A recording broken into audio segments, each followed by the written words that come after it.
ആദ്യം തന്നെ എല്ലാവർക്കും ഹാപ്പി ന്യൂ ഇയർ. അങ്ങനെ 2024 കഴിഞ്ഞ് പുതിയ 2025 പുതിയ വർഷത്തിലേക്ക് കടന്ന്. അപ്പോൾ ഇന്നലെ രാത്രി പള്ളിയിലൊക്കെ പോയിട്ട് വന്നപ്പോൾ 1 മണിയായി.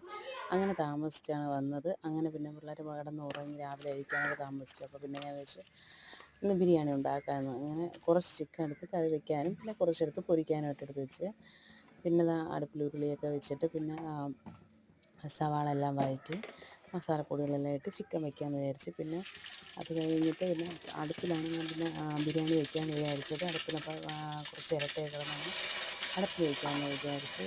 ചോറ് അടുപ്പിൽ വയ്ക്കാമെന്ന് വിചാരിച്ച്, ഇറച്ചിക്കറി ഗ്യാസിലും വയ്ക്കാമെന്ന് വിചാരിച്ചു.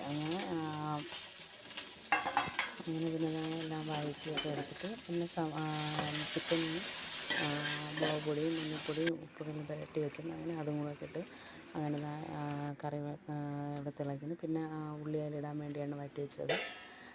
ചോറെല്ലാം ആയി.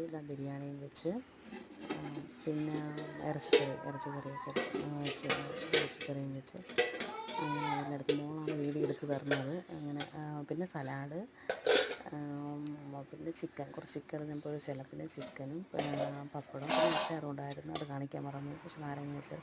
അപ്പോൾ ഞാൻ നിങ്ങൾക്ക് എല്ലാവരും കഴിഞ്ഞിട്ട് വീണ്ടും എല്ലാവർക്കും ഹാപ്പി ന്യൂ ഇയർ. ബായ്.